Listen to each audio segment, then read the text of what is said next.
आज की मीटिंग है वो गीता का स्थित प्रज्ञ दर्शन है, जो द्वितीय अध्याय का, जिसको गीता सार भी कहते हैं, उसमें से उद्धृत है। गीता जो है वो हमारी एक बहुत महत्वपूर्ण धर्म पुस्तक है, और गीता जो तो एक एन इंट्रोडक्शन टू वे श्रीमद् भागवत पुराण भी कहते हैं, एक झलकी है श्रीमद् भागवत पुराण की, और महाभारत से गीता ली गई है। गीता में जो है जितना भी हमारा सनातन धर्म है और जो भी वैदिक संस्कृति है उसका पूरा सार है। इसमें षड्दर्शन है, योग दर्शन आता है जो पातंजलि योग सूत्र है, सांख्य सूत्र आते हैं इसमें, इसके बाद इसमें ब्रह्म सूत्र हैं, इसमें वेदों का वर्णन है, उपनिषद का वर्णन है।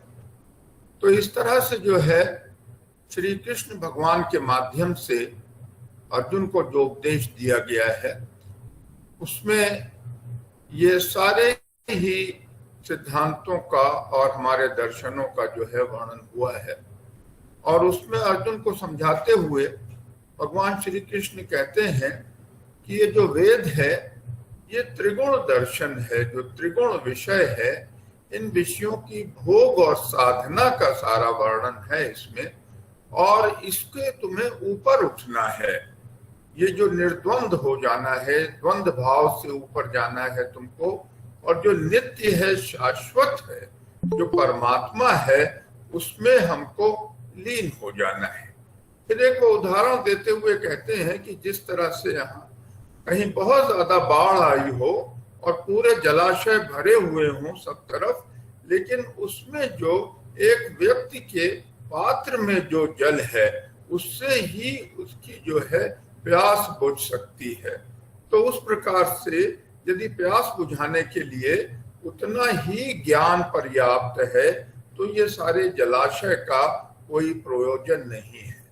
तो आगे वो कहते हैं कि ये वेदों की बातें, श्रुति की बात, सुनी हुई बात, सुनने वाली बात, ये सब सुन करके जब तुम्हारा जो चित्त है, जो तुम्हारा मन है, मोह कलिलम कहते हैं, मोह के दलदल में जब फंसने लगेगा, तब योग साधना द्वारा जब तुम्हारी बुद्धि इस जंगल को, इस दलदल को जो है पार कर जाएगी, तब वो परमात्मा में लीन हो जाएगी। तो इसको हम जो है, जिनके पास गीता है वो निकाल लें, और गीता का स्थित प्रज्ञ दर्शन जो है वो दूसरे अध्याय के 54वें सूत्र, 54 सूत्र से जो है वो शुरू होता है। तो मैं देखता हूं अगर वो प्रेजेंटेशन पे आ जाता है तो बहुत अच्छा है। डालिए, और उसमें 45वां श्लोक है दूसरे अध्याय का। तो भगवान श्री कृष्ण अर्जुन को बताते हैं कि त्रैगुण्य विषयः वेदाः निः त्रैगुण्यो भाव अर्जुन निर्द्वंद्वो नित्य सत्वस्थो निर्योग क्षेम आत्मान। हे अर्जुन, वेद जो है तीनों गुणों के कार्य रूप समस्त भोगों को, त्रैगुण विषय, उनके साधनों का प्रतिपादन करने वाले हैं। इसलिए तो उन भोगों एवं उनके साधनों का निः त्रैगुण्यो भाव अर्जुन, हे अर्जुन, तुम उन तीन गुणों से, तीन गुणों के विषयों से जो है वो ऊपर उठो, उससे बाहर निकलो, निर्द्वंद हो और द्वंद भाव से मुक्त हो, निर्योग क्षेम, और योग क्षेम को ना चाहने वाला बनो, नित्य सत्व अस्थो, जो नित्य है और जो सत्व है, जो सत्य है, जो परमानंद है, परमात्मा है, स्थो, उसमें तुम स्थित हो, आत्मवान और स्वाधीन अंतःकरण वाले आत्मवान बनो। तो भगवान यही कहते हैं कि तुम वेदों की जो आपकी मति को भ्रम करने वाली और तुम्हारी मति को जो है मोह लेने वाली वेदों की वाणियां हैं, ये बड़ा ही भ्रम पैदा करती हैं, स्मृति भ्रम। इसलिए तुम इससे ऊपर उठ करके आत्मदर्शन में, ईश्वर प्राप्ति में आगे बढ़ो। अब इसका जो 46वां श्लोक है, इसको ईश्वर और थोड़ा एक उदाहरण देके बताते हैं कृष्ण भगवान कि यावानार्थ उदपाने सर्वतः समलुतोदके तावान सर्वेषु वेदेषु ब्राह्मणस्य विजानता। कहता है जिस तरह से यदि किसी जगह बाढ़ आई हुई हो और सब जलाशय जो हैं वो भरे हुए हैं, लेकिन एक मनुष्य जो है उसके पात्र में या लोटे में जितना पानी है वो उसकी प्यास बुझाने के लिए पर्याप्त है, तो इतने बड़े परिपूर्ण जलाशय का क्या प्रयोजन है। उसी तरह से वो व्यक्ति जिसको आत्मज्ञान हो गया है और जो योग में स्थित हो गया है, सारे संसार, सारे वेदों का, सारे ज्ञानों का उसके लिए वही प्रयोजन है जो सारे भरे हुए बड़े जलाशयों से है। अर्थात ये है कि हमको बहुत ज्यादा वाद विवाद में ना पढ़ करके, बहुत अध्ययन में ना पढ़ करके, बहुत ज्ञान की प्राप्ति में ना पढ़ के साधना में हमको ध्यान लगाना चाहिए और साधना द्वारा, योग के द्वारा हमें ईश्वर दर्शन और ब्रह्म पद जो है वो प्राप्त करना चाहिए। तो सारांश में जो पतंजलि योग दर्शन है उसके बारे में ही भगवान कह रहे हैं कि योग द्वारा और वैराग्य द्वारा तुम जो है अपने चित्त को जो है वो निरोध करो, चित्त की वृत्तियों को निरोध करके अपने ध्यान को ईश्वर में लगाओ। अब आगे फिर इसी बात को वो कहते हैं कि यदा ते मोह कलिलम बुद्धि व्यतिरश्यति तदा गंतासि निर्वेदम श्रोतव्यस्य श्रुतस्य च। यदा ते, जिस काल में तेरी बुद्धि मोह रूप दलदल, मोह कलिलम जो है मोह रूपी दलदल को भली भांत पार कर जाएगी बुद्धि। व्यतितरश्यति, व्यतितरश्यति मतलब जब वो इस दलदल को पार कर जाएगी, कैसे पार कर जाएगी? योग से और साधना से। तदा गंतासि निर्वेदम, तब तुम जो है वो आसक्त रहित हो जाओगे। श्रोतव्यस्य श्रुतस्य च, जो कुछ तुमने सुना हुआ है वेदों के वाणी को या जो सुनने योग है, इन सब का तुम्हारे लिए कोई प्रयोजन नहीं रह जाएगा और तुम निग्रह भाव से, वैराग्य भाव से जो है वो अपने पथ पे अग्रसर हो जाओगे। फिर वो कहते हैं 53rd है कि श्रुति विप्रतिपन्ना ते यदा स्थास्यति निश्चला। श्रुति और विपरीत से जो तुम्हारी बुद्धि जो है वो जो भ्रम में आ गई है, वो बुद्धि योग समाधि द्वारा तुम्हारी निश्चल होकर के समाधि अवचला, समाधि में स्थिर हो जाएगी। बुद्धि तदा, तब वो बुद्धि योगम वापस्यसि, तब तेरा परमात्मा से नित्य संयोग हो जाएगा। जैसा हम सब लोग जानते हैं कि हमारा जो परम ध्येय है वो परमात्मा की प्राप्ति करना है। योग का अर्थ ही यही है कि आत्मा को परमात्मा में जोड़ दिया जाए। थियोसॉफी भी हमको ये कहती है, it is a union of lower self to greater self. तो लोअर सेल्फ से हम अपने आप को हटाते हैं और जो ग्रेटर सेल्फ है उसकी तरफ हम अपनी चेतना को ले जाते हैं। यही हमारा योग है। लोअर सेल्फ से हटाने के लिए हमें इंद्रियों का निग्रह करना पड़ता है, क्योंकि इंद्रियां हमारे विषयों में रत रहती हैं और इंद्रियां उसको भोगते हुए जो है हमको इस संसार में रक्त भाव से रखती है। पर जैसे जैसे हम अपनी इंद्रियों को उसके अर्थों से जो वो हटा लेते हैं, इंद्रियों का निग्रह कर लेते हैं और फिर अपने मन को ईश्वर की तरफ लगाते हैं, वैसे ही वैसे हमको अपने ध्येय की प्राप्ति होती चली जाती है। तो इसी बात को भगवान पुनः तो ये कहते हैं, अर्जुन अब पूछते हैं कि हे कृष्ण भगवान, आपने कहा कि हमारी जो चंचल बुद्धि है वो स्थिर हो जाएगी, निश्चल हो जाएगी और समाधि में स्थित होकर के परमात्मा में लीन हो जाएगी। तो ऐसे व्यक्ति को आपने स्थित प्रज्ञ बताया है। तो अर्जुन वाच, अर्जुन पूछते हैं स्थित प्रज्ञस्य क्या भाषा, समाधिस्थस्य केशवः स्थिति किम प्रभाषेत किमासीत व्रजेत किम। जो स्थित प्रज्ञ है, हे प्रभु उसकी क्या भाषा है। समाधिस्थस्य, जो समाधि में स्थित है, वो स्थिति किम प्रभाषेत, कैसे बोलता है, किमासीत, कैसे बैठता है, व्रजेत, और कैसे चलता है, अर्थात उसके क्या लक्षण है। समाधि में स्थित जो परमात्मा को प्राप्त किए हुए स्थिर बुद्ध पुरुष के क्या लक्षण है, वो कैसे बोलता है, कैसे चलता है, कैसे बैठता है, कैसे हमको देख के पता चल जाएगा कि वो स्थित प्रज्ञ है या स्थिर बुद्धि है। तो कृष्ण भगवान उसका उत्तर देते हुए कहते हैं, ये 55वां श्लोक है, 55वां है कि प्रजहाति यदा कामान सर्वान् पार्थ मनोगतान् आत्मन्येव आत्मनः तुष्टः स्थित प्रज्ञः उदच्यते। वो स्थित प्रज्ञ जो यदा कामान सर्वान, सारे कामों को, सारी इच्छाओं को, सारी कामनाओं को प्रजहाति त्याग देता है। हे अर्जुन, मनोगतान, मन के सारी कामों को, इच्छाओं को जो त्याग देता है, आत्मन्येव आत्मा तुष्टा, और आत्मा से, आत्मा में ही संतुष्ट है।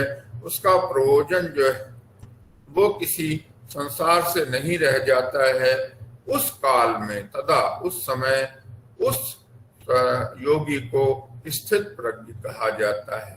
यानी कि स्थित प्रज्ञ जो है वो व्यक्ति है, वो योगी है जिसने अपने मन के सारी इच्छाओं को त्याग दिया है और आत्मा द्वारा आत्मा में ही संतुष्ट है। अब ये 56वें श्लोक में कहते हैं कि दुखेषु उद्विग्न मनः सुखेषु विगत स्पृहा वीत राग भय क्रोधा स्थित धीमुनि उच्यते।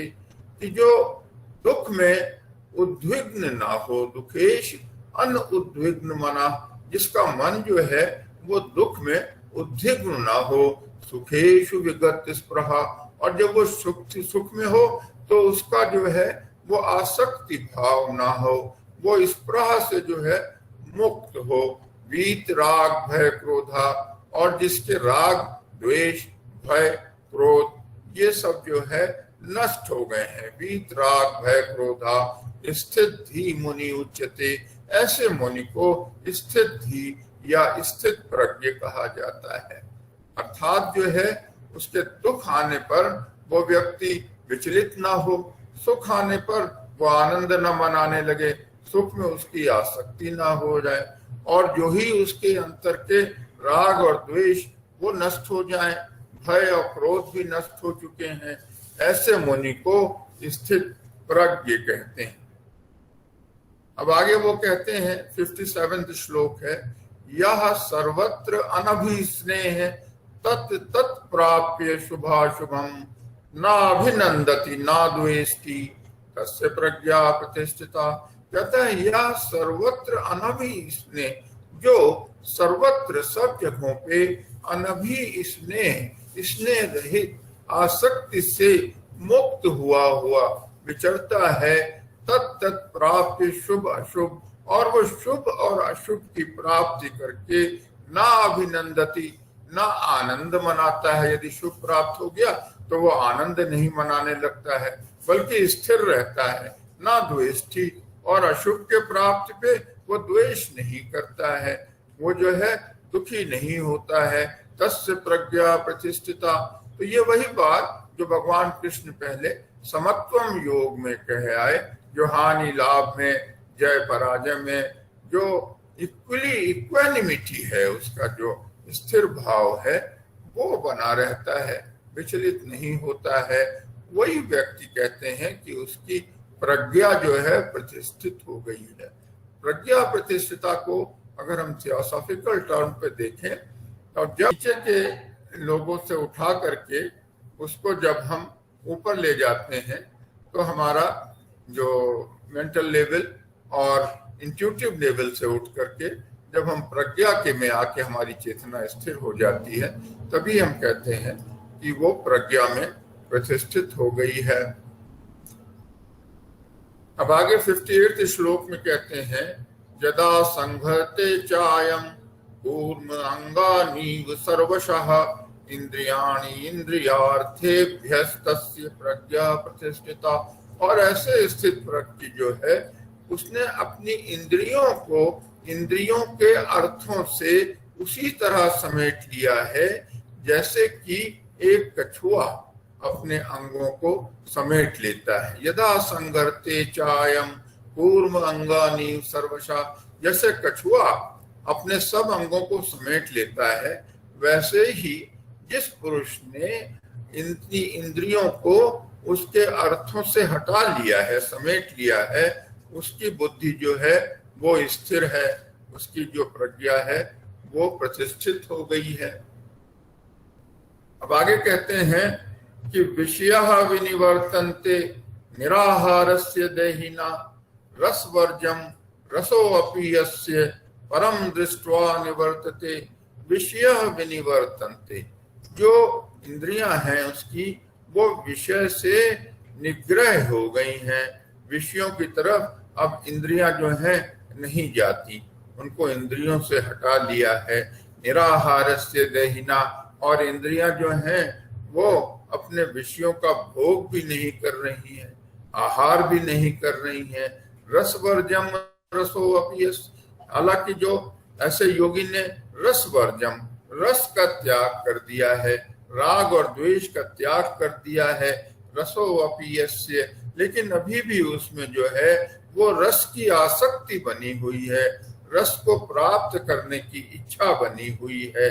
परम दृष्ट्वा निवर्तते, वो इच्छा जो है जब परम दृष्ट्वा, उससे भी जो कोई अच्छी चीज मिल जाए, उससे अच्छी चीज है वो आत्मा का सुख है, वो जो परमानंद की कृपा है, वो जब मिल जाने से निवर्तते, तो उसके अंदर की वो जो चाह है, जो इच्छा है, जो आसक्ति है, वो भी नष्ट हो जाती है। अब आगे कहते हैं कि यततो ही अपि कौन्तेय पुरुषस्य विपश्चिता, कहते हैं इस प्रकार से प्रयत्न करता हुआ हे कौन्तेय, हे अर्जुन, जो पुरुष है वो विपश्चित तो हो गया है, वो वैराग्य को तो प्राप्त हो गया है। इंद्रियाणि प्रमाथीन, लेकिन जब उसमें वो आसक्ति बनी हुई है भोगों को भोगने की, जब इंद्रियों में लालसा बनी हुई है, इंद्रियाणि प्रमाथीन, जब इंद्रियां उत्तेजित हो जाती हैं तब ये बड़ी बलशाली हो जाती है, प्रमाथीन, बहुत बलशाली हो जाती है। हरन्ति प्रसभम मना, प्रसभम मतलब बलपूर्वक, बलपूर्वक हरन्ति, हर लेती है, किसको? मन को। तो ये सोचना चाहिए कि वो योगी जो अपने योग में स्थित है, उसने अपने विषयों का त्याग कर दिया है, इंद्रियां भी जो हैं वो अपने विषयों का भोग नहीं कर रही हैं, पर यदि उसमें अभी भी भोगों की लालसा बनी हुई है तो कभी भी इंद्रियां जो हैं वो बहुत प्रबल होकर के, उत्तेजित होकर के उस योगी के मन को हर लेगी। तो ये बात को हम फिर सारांश में कह सकते हैं कि आसक्ति का नाश न होने के कारण ये प्रमथन स्वभाव, उत्तेजित स्वभाव वाली इंद्रियां यत्न करते हुए बुद्धिमान पुरुष के मन को बलात्कार से हर लेती है। तो यहाँ हमको जो है बड़ा सावधान रहने की आवश्यकता है। तो कभी हम योग में जो हमने उच्च पद प्राप्त किया है उससे हमारा पतन हो सकता है। अब ये कहते हैं, भगवान फिर से कहते हैं, तानि सर्वाणि संयम युक्त आसीत मत्परा वशे ही यस्य इंद्रियाणि तस्य प्रज्ञा प्रतिष्ठिता। तानि सर्वाणि संयम, इसलिए तुम सर्वाणि, सभी इंद्रियों को संयम, वश में कर लो, और उसकी आसक्ति जो है उसका भी युक्त आसीत मत्परः, और मुझ में तुम जो है मुझसे युक्त हो जाओ। तुम अपनी चेतना को, चित्त को जो है मेरे से जो है वो युक्त कर लो, मेरे ही ध्यान में लीन हो जाओ, और इंद्रियों से सारे विषयों को त्याग कर लो, मन को वश में कर लो। ये अभ्यास और वैराग्य जैसा हम योग दर्शन में पढ़ते हैं। योग और अभ्यास और वैराग्य से चित्त की वृत्ति का निरोध करते हुए हम जो है वो परमात्मा में लीन हो जाते हैं। वशे ही यस्य इंद्रियाणि। अब भगवान फिर कहते हैं कि जिसके वश में उसकी इंद्रियां हैं, वशे ही यस्य इंद्रियाणि तस्य प्रज्ञा प्रतिष्ठिता। उस योगी की, उस साधक की प्रज्ञा जो है वो प्रतिष्ठित हो गई है, वो स्थित प्रज्ञ हो गया है, वो स्थिर बुद्धि हो गया है। तो इसके सारांश में कह सकते हैं कि भगवान कहते हैं कि साधक को चाहिए कि उन संपूर्ण इंद्रियों को वश में करके समाहित चित्त हुआ मेरे परायण हो करके ध्यान में बैठे, क्योंकि जिस पुरुष की इंद्रियां वश में होती हैं उसकी बुद्धि स्थिर हो जाती है। तो भगवान फिर से यहाँ पर वैराग्य पर ही जो है वो ध्यान दे रहे हैं, जोर दे रहे हैं कि अभ्यास और वैराग्य से हे अर्जुन तुम अपनी इंद्रियों को वश में कर लो, अपने मन को वश में कर लो और अपने ज्ञान को जो है मुझ में लीन होकर जाओ, तो तुम्हारी बुद्धि जो है वो प्रतिष्ठित हो जाएगी। अब आगे कहते हैं कि ध्यायतो विषयान पुंसः संगस्तेषु उपजायते संगात संजायते कामः कामात् क्रोधो अभिजायते। ध्यायतो विषयान, विषयों के ध्यान करने से पुंसः पुरुषों में संगतेषु उपजायते, विषयों के ध्यान से पुरुषों में जो है वो संग भाव, आसक्ति भाव, मोह भाव ये उत्पन्न हो जाता है। संगात संजायते कामा, और आसक्ति भाव के उत्पन्न होने से उसमें काम भाव उत्पन्न हो जाता है, कामनाएं जागृत हो जाती हैं, इंद्रियों में अपने विषयों को भोग करने की इच्छाएं जागृत हो जाती हैं, लालसाएं जागृत हो जाती हैं, वासनाएं जागृत हो जाती हैं। और जब ये काम पूर्ण नहीं हो पाते हैं, कामात् क्रोधो अभिजायते, और जब ये काम, जब इच्छाओं की पूर्णता नहीं हो पाती है, जब कामनाओं में विघ्न पड़ने लगता है, तो क्रोधा अभिजायते, उससे क्रोध उत्पन्न हो जाता है। तो आगे वो कहते हैं कि क्रोधात् भवति सम्मोह, और जब व्यक्ति क्रोधित हो जाता है तो उसकी बुद्धि नष्ट हो जाती है। क्रोधात् भवति सम्मोह, उसमें मूढ़ता आ जाती है, उसकी बुद्धि जो है वो विवेक जो है वो नष्ट हो जाता है।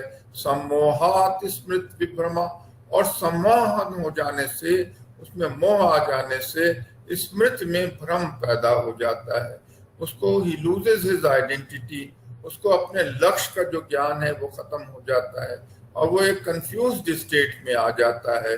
स्मृति भ्रंशात, स्मृत के भ्रंश हो जाने से बुद्धि नाश हो, बुद्धि का नाश हो जाता है। बुद्धि नाशात प्रणश्यति, और बुद्धि के नाश होने से प्रणश्यति अर्थात सब कुछ नष्ट हो जाता है और योगी अपने पद से नीचे गिर जाता है। इसलिए भगवान ने कहा कि क्रोध जो है वो व्यक्ति का सबसे बड़ा दुश्मन है। और क्रोध कैसे उत्पन्न होता है? क्रोध जो है वो विषयों के ध्यान करने से होता है। अगर हम विषयों में आसक्ति रखेंगे तो उससे हमारे अंदर संग भाव उत्पन्न हो जाता है और संग भाव से काम भाव उत्पन्न हो जाता है, जिसमें कि बहुत इच्छाएं, लालसाएं, वासनाएं हमें उत्पन्न होती हैं। और जब इन लालसाओं और वासनाओं की जो है वो शांति नहीं हो पाती, इनके प्राप्ति में जब विघ्न आ जाता है तो हमें क्रोध उत्पन्न हो जाता है। क्रोध जो है वो हमारा सबसे बड़ा शत्रु है। और क्रोधात् भवति सम्मोह, और क्रोध होने से हमें सम्मोह हो जाता है, मूढ़ भाव आ जाता है। सम्मोहात् स्मृति विभ्रमा, और मूढ़ भाव आ जाने से हमारी स्मृति जो है वो भ्रमित हो जाती है, भ्रमित हो जाती है। और स्मृति के भ्रमित हो जाने से बुद्धि नाश हो, हमारी बुद्धि का नाश हो जाता है। और बुद्धि नाशात् प्रणश्यति, और बुद्धि के नाश हो जाने से हमारा अधोपतन हो जाता है, हम अपने पद से बहुत नीचे गिर जाते हैं। तो कृष्ण भगवान ने ये बताया कि तुम्हारे पतन का जो मूल कारण है वो विषयों में तुम्हारी आसक्ति है और जब इंद्रियों को अपने विषयों से हटा करके मन को आप पूरी तरह से वश में करके मेरे मत परा हुआ, मेरे में ध्यान लगाते हुए जब साधना में लीन हो करके तुम परम पद की प्राप्ति कर लोगे तो वही तुम स्थित प्रज्ञ हो जाओगे। अब वो पुनः कहते हैं, ये 64th इसका श्लोक है कि राग द्वेष वियुक्त तो विषय इंद्रियश्चरण आत्मवश्य है विधेय आत्मा प्रसादम अधिगच्छति। विधेय आत्मा जो है वो सदा जो है वो स्वाधीनता का पालन करता हुआ, जो स्वतंत्र है, जो आत्मन है और जिसने अपने आप को वश में कर दिया है, ऐसा जो योगी है राग द्वेष वियुक्त है और जिसकी इंद्रियां जो हैं वो राग और द्वेष से जो है वो निग्रहित है, उनको जो है राग द्वेष से उसने मुक्त कर रखा है। विषयान इंद्रियेश्चरण, और ऐसी जो निग्रहित इंद्रियां हैं उसके द्वारा यदि वो इंद्रियों के विषयों में चरण करता है, विचरण भी करता है, तो प्रसादम अधिगच्छति, उसको जो कर्म है वो बांधते नहीं है, उसका पतन नहीं होता है, क्योंकि उसको जो वो त्यक्त भाव से तेन त्यक्तेन भुंजीता, जैसा कि हमने उसमें ईशावास उपनिषद में पढ़ा कि त्यक्त भाव से वो सारे भोगों को भोग रहा है, जो कुछ कर्म है वो कर रहा है, जो कुछ उसके कर्तव्य हैं वो उसको निभा रहा है, लेकिन वो त्यक्त भाव से है। जिस तरह से कीचड़ में कमल रहता है उस तरह, लेकिन वो उसमें जो है वो कीचड़ से दूर रहता है, परे रहता है। वैसे ही ये व्यक्ति जो है ये मोहित नहीं होता है, इस व्यक्ति का पतन नहीं होता है। ये व्यक्ति प्रसादम अधिगच्छति, ये सब संसार के कार्यों को करते हुए भी अपने योग प्रशस्त योग मार्ग पर चलता हुआ प्रसादम अधिगच्छति, प्रसन्नता को प्राप्त होता है। प्रसन्नता जो है वो प्रसाद जो है वो भगवत कृपा ही है। दिस इज द ब्लेसिंग, जो ईश्वर की ब्लेसिंग्स हमको योग और साधना द्वारा और ईश्वर कृपा द्वारा वो उसको प्राप्ति हो जाती है। तो यहाँ पे यह है कि इंद्रियों का निग्रह करना और मन को वश में कर लेना, यही जो है वो स्थित प्रज्ञ दर्शन का जो है वो मूल भाव है। अब आगे ये कहते हैं कि जो ईश्वर का प्रसाद तो हमने पा लिया, जो गॉड ब्लेसिंग्स हैं, जो भगवत कृपा है, उस भगवत कृपा से क्या होता है? प्रसादे सर्व दुखा नाम हानि ही अस्य उपजायते प्रसन्न चेतसो आशु बुद्धि परि अवतिष्ठते। कहते हैं प्रसादे सर्व दुखा नाम, इस भगवत कृपा से जो हमने प्राप्त की है, सर्व दुखा नाम, सारे दुख जो हैं हानि ही उपजायते, वो नष्ट हो जाते हैं। जो भी दुख है हमारे, 3 प्रकार के दुख हमको जो बताए गए हैं, भौतिक है, दैविक है, आधिभौतिक है, इन तीनों प्रकार के दुखों का नाश हो जाता है। आत्मा के कष्ट का नाश हो जाता है। आत्मा योगस्थ आरूढ़, योगी जो है वो योग में आरूढ़ हो जाता है। और इन सब दुखों के नष्ट हो जाने से प्रसन्न चेतो ही आशु बुद्धि, तो ये साधक योगी जो है वो प्रसन्न चित्त हुआ, उसमें कोई दुख नहीं है, प्रसन्नता ही प्रसन्नता है। ही आशु बुद्धि, वो तुरंत ही उसकी बुद्धि परिअवतिष्ठते, वो तिष्ठति जो है स्थित हो जाती है, परिवश परमात्मा में स्थित हो जाती है, वो स्थित प्रज्ञ हो जाता है। अब आगे कहते हैं, ये 66वां श्लोक है कि नास्ति बुद्धि युक्तस्य न चा युक्तस्य भावना। कहते हैं ऐसा व्यक्ति नास्ति बुद्धि युक्तस्य, ना ही उसकी बुद्धि जो है वो मुझ में युक्त है, मुझसे लगी है, मुझसे जुड़ी हुई है। न चा युक्तस्य भावना, और ना ही उसकी भावना जो है वो मुझसे युक्त है, यानी कि उसकी बुद्धि और उसकी भावना दोनों में ही कहीं ईश्वर के लिए जो है वो भक्ति भाव नहीं है, युक्त भाव नहीं है। न चा भाव्यता शांति, और ना ही उसमें शांति का भाव है। वो जो है विचलित बुद्धि है, वो टर्बुलेंट बुद्धि है, डिस्टर्ब बुद्धि है।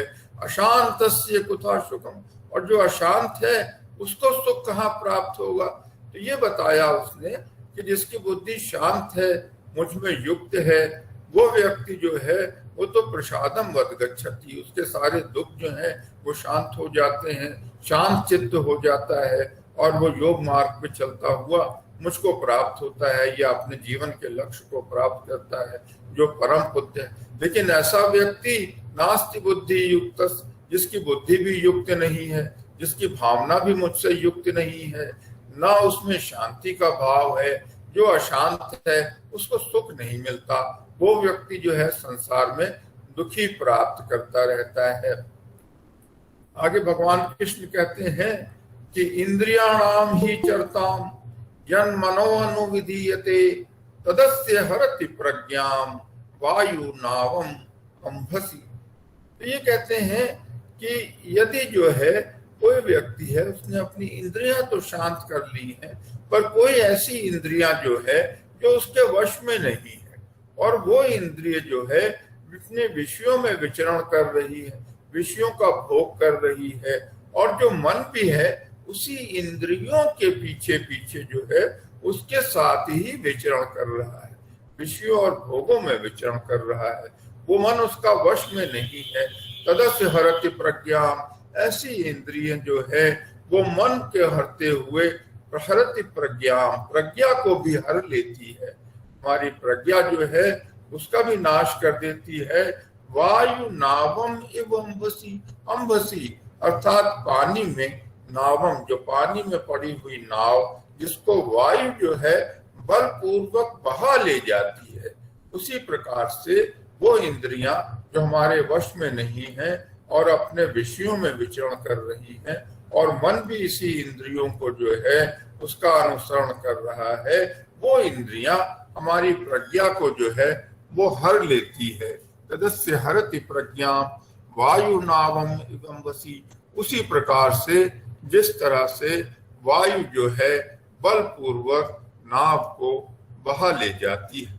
अब आगे भगवान फिर कहते हैं तस्मादस्य महाबाहो, इसलिए महाभाव हे अर्जुन, तस्मादस्य महाबाहो निगृहीतानि सर्वशः इंद्रियाणि इंद्रियार्थेभ्यः तस्य प्रज्ञा प्रतिष्ठिता।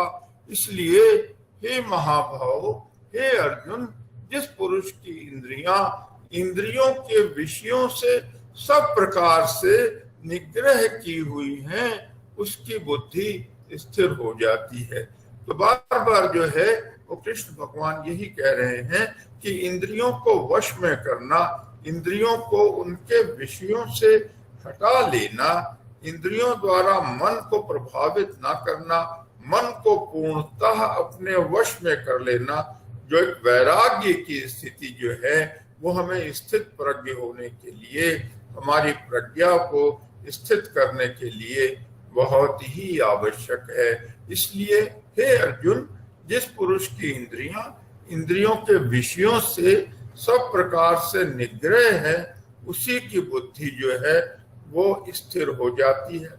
इस बात को पुनः कृष्ण भगवान कहते हैं कि जैसा अर्जुन ने पूछा कि स्थित प्रज्ञ के क्या दर्शन है, तो एक और लक्षण उसका बताते हुए कहते हैं या निशा सर्वभूतानां तस्याम जागृति संयमी यस्याम जागृति भूतानि सा निशा पश्यतो मुने। कहते हैं या निशा सर्वभूतां, सर्व प्राणियों के लिए जो रात्रि के समान है, अर्थात उस नित्य ज्ञान स्वरूप परमानंद की प्राप्ति में जो स्थित है, वो आम लोगों के लिए, सारे लोगों के लिए वो रात्रि के समान है, क्योंकि वो परमानंद ज्ञान स्वरूप से अनभिज्ञ हैं, उनको प्राप्त नहीं है।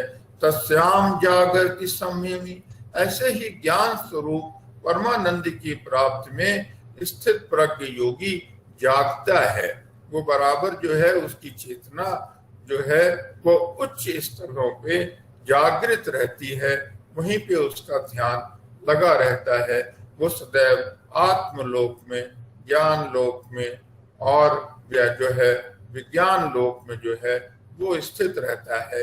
यस्याम जागृति भूतानि, और जिस लोक में भूतानि साधारण प्राणी जागृत जागता है, जो कि स्थूल जगत है, जो माया का जगत है, उसमें उसके क्रियाकलाप चलते रहते हैं। सा निशा पश्यतो मुनि, ऐसी जो संसारिक और स्थूल जगत है, भावनाओं का, लालसाओं का जगत है और कामनाओं का जगत है, वो जो योगी है, मुनि है, उसके लिए वो रात्रि के समान है। अर्थात वो साधारण प्राणियों से सर्वथा भिन्न हो जाता है। उसकी चेतना स्थूल जगत से, प्राण जगत से, कामनाओं की जगत से और लालसाओं की जगत से ऊपर उठ करके विज्ञान लोक और आत्मलोक में स्थित हो जाती है और सारे सांसारिक क्रियाकलाप वो उसके लिए रात्रि के समान हो जाते हैं।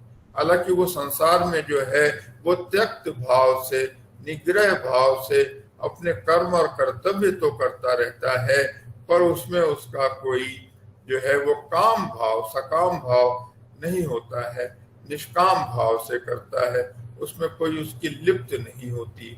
एक जगह भगवान ने ये भी कहा कि वो कीचड़ में कमल के समान जो है इस संसार में रहता हुआ आचरण करता है। तो आगे भगवान फिर कहते हैं, ये है 70वां श्लोक है और इसमें उन्होंने फिर एक उपमा दी है, उदाहरण दी हुई है कि जो स्थित प्रज्ञ है उसके क्या लक्षण है। तो एक लक्षण ये बताते हुए कहते हैं कि आपूर्यमाणम अचल प्रतिष्ठम समुद्रम आपः प्रविशन्ति यद्वत् तद्वत् कामायम प्रविशन्ति सर्वे सह शांतिम आपनोति न काम कामी। आपूर्यमाणम अचल प्रतिष्ठम समुद्रम आपः प्रविशन्ति, जिस तरह से एक समुद्र आपूर्य लबालब भरा हुआ समंदर है और वो अचल है, पूर्ण भरा हुआ है और अचल है, प्रतिष्ठित, स्थिर है, प्रतिष्ठित है, ऐसे समुद्र में आपः प्रविशन्ति यद्वत्, आपः था जल जो है, नदियां जो है वो जैसे प्रवेश करती हैं। तो जब नदियां समुद्र में प्रवेश करती हैं तो वो बड़ी जोर से, बड़े जोश से गरजती हुई, बड़े प्रवाह से वो समुद्र में प्रवेश करती हैं, लेकिन समुद्र जो है उसके बाद भी शांत बना रहता है, स्थिर बना रहता है। ऐसे नदियों के जो है वो प्रवाह के उस पर कोई असर नहीं आता, शांत चित रहता है। तद्वत् कामायम प्रविशन्ति सर्वे सह शांतिम आपनोति न काम कामी। उसी प्रकार से जितने काम हैं, जितनी इच्छाएं हैं, कामनाएं, लालसाएं, ये सब उस शांति जो है स्थित प्रज्ञ में, उस योगी में प्रवेश कर जाती हैं। पर इन कामनाओं के, इन वासनाओं के प्रवेश करने से वो व्यक्ति विचलित नहीं होता है, वो व्यक्ति शांत ही बना रहता है। यही स्थित प्रज्ञ का स्वभाव है, न काम कामी। लेकिन जो काम कामी व्यक्ति है, जो स्थित प्रज्ञ नहीं है, जब उसमें सुख या दुख या काम भाव प्रवेश करते हैं तो वो उद्वेलित हो जाता है, विचलित हो जाता है और क्रोधित हो जाता है, और वही उसके नाश का कारण बनते हैं। तो इसलिए ईश भगवान कहते हैं कि हे अर्जुन, तू शांत हो जा, अशांत ना हो, और जो है वो अपने इंद्रियों को वश में करके, अपने मन को वश में करके, अपनी साधना द्वारा अपनी बुद्धि को मुझ में युक्त कर दे, मुझ में स्थिर हो जाए। अब आगे फिर कहते हैं कि विहाय कामान यह सर्वान पुमांश्चरति निःस्पृहा निर्ममो निरहंकार सशांतिम अधिगच्छति। ये भगवान फिर कहते हैं कि हे अर्जुन, विहाय कामान यह सर्वान, जो पुमांश्चरति निःस्पृहा, जो पुरुष जो है वो सारे सर्वान कामान, सारे इच्छाओं को, सारी कामनाओं को जो है विहाय मतलब त्याग करके वो पुरुष चरति निःस्पृहा, निःस्पृहा अनासक्ति, जिसमें कोई आसक्ति भाव नहीं है, वैराग्य भाव है, ऐसा पुरुष जो है वो सारी कामनाओं को त्याग करके विचरण करता हुआ निर्ममो निरहंकार, जो निर्मम है, जिसमें कोई ममत्व नहीं है, कोई मम भाव नहीं है कि ये मेरा है या ये मेरी चीज है, उसमें उसकी कोई आसक्ति नहीं है, निर्मम है, निरअहंकार, और जिसमें अहंकार भाव नहीं है, अहंकार रहित है, स्पृहा रहित है, आसक्ति भाव नहीं है, ऐसा विचरता हुआ जो योगी है, शांतिम अधिगच्छति, वो शांति को प्राप्त करता है, अर्थात वो परम पद को प्राप्त करता है, वो ईश्वर के पद को प्राप्त करता है। तो ये भगवान ने जो है पुनः उनसे कहा कि सभी कामनाओं को त्याग दो, जो है निर्मम हो जाओ, ममत्व भाव ना हो, अहंकार को त्याग कर दो, और उसमें जो है निष्प्रह भाव से, अनासक्ति भाव से, वैराग्य लिए हुए, सबका त्याग करते हुए तुम जो है परम पद, जिसको कैवल्य पद कहते हैं या मोक्ष कहते हैं, उसमें तुम स्थित हो जाओगे। अब उसके बाद भगवान जो है फिर कहते हैं कि ऐशा ब्राह्मी स्थिति, ऐसी जो है ब्राह्मी स्थिति, पार्थ न एनाम प्राप्य विमुह्यति स्थित्वा अस्यम अंतकालेपि ब्रह्म निर्वाणम मृच्छति। तो अब भगवान कहते हैं कि ये जो ऐसी ब्राह्मी स्थिति है जिसका हम वर्णन कर आए हैं, हे पार्थ, हे अर्जुन, जिस ब्राह्मी स्थिति का हम वर्णन कर आए हैं, जिसमें कि पुरुष ने अपनी इंद्रियों का निग्रह कर लिया है, उसको इंद्रियों के विषयों से अलग कर दिया है, मन जो है उसको वश में कर लिया है, और पूर्ण वैराग्य जिसने धारण कर लिया है, जो निर्मम है, जिसमें ममत्व भाव नहीं है, निरअहंकार है, जिसमें अहंकार नहीं है, जिसमें आसक्ति भाव नहीं है, जिसका मन शांत हो गया है, जिसका मन मुझसे युक्त हो गया है, मत परा हो गया है, जिसकी चेतना में जो है वो आत्मलोक और प्रज्ञा लोक में स्थित हो गई है, ऐसी ब्राह्मी स्थिति, ऐसी स्थिति को, ब्रह्म को जो प्राप्त स्थिति है, हे पार्थ, नाये नाम प्राप्त विमुह्यति, एक बार जो ऐसी स्थिति को प्राप्त कर लेता है, न विमुह्यति, तो वो पुनः मोह को नहीं प्राप्त होता है, पुनः उसमें स्मृति भ्रम नहीं होता है, वो जो है वो अपने मार्ग में जो है अपने उसमें स्थित हो जाता है, अपने पद में स्थित्वा श्याम अंतकाले भी, और अंत काल तक, जब उसका अंत काल आ जाता है, तब भी वो अश्याम, इसी ब्रह्म स्थिति में स्थित हुआ उसी में वो जो है स्थित होकर ब्रह्म निर्वाणम मृच्छति, ब्रह्मानंद को प्राप्त हो जाता है, ईश्वरत्व को प्राप्त हो जाता है, मोक्ष को प्राप्त हो जाता है। ऐशा ब्राह्मी स्थिति पार्थ न एनाम प्राप्य विमुह्यति, ऐसी ब्राह्मी स्थिति को प्राप्त करके न विमुह्यति, जो योगी साधक है पुनः मोहित नहीं होता, पुनः मूर्ता को प्राप्त नहीं होता, स्थित्वा श्याम अंतकाले, और ऐसी ही स्थिति में जो है वो स्थित हुआ, ऐसी ही ब्राह्मी स्थिति में स्थित हुआ अंत काल में ब्रह्म निर्वाणम मृच्छति, वो ब्रह्मानंद को, परम पद को, ब्रह्म पद को, मोक्ष को प्राप्त कर लेता है। तो जैसा हम देख रहे हैं कि ये जो हमने देखा कि स्थित प्रज्ञ दर्शन में, इसमें जो है वो अभ्यास और वैराग्य है। अभ्यास और वैराग्य जो है यही हमारे योग में हमारे परम अस्त्र हैं, और अभ्यास और वैराग्य से जो योग करते हुए हम जो हैं वो अपने लक्ष्य को, जो हमारा लक्ष्य है कैवल्य पद को प्राप्त करना, मोक्ष पद को प्राप्त करना, ब्रह्म पद को प्राप्त करना, उसको हम जो है वो प्राप्त कर सकते हैं। तो इस प्रकार से ये गीता में जो है बहुत से ऐसे अध्याय आते हैं कि स्थित प्रज्ञ का दर्शन हमने किया। तो इस तरह से गीता में जो है कई कई दर्शनों का जो है वो वर्णन आता है, और वो एक इंट्रोडक्शन ही है। उसमें योग का भी वर्णन आता है, ध्यान योग है, ज्ञान योग है, उसमें समत्वम योग का दर्शन आता है, उसमें जो कर्म योग भी है, उसके अंदर जो है वो वेदांत दर्शन भी है, उसमें जो है वेदों की भी वाणी है, उसमें उपनिषद की भी वाणी है।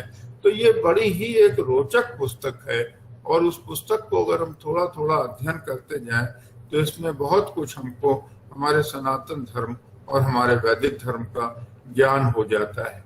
तो समय हो रहा है, मैं उसको समाप्त करता हूँ।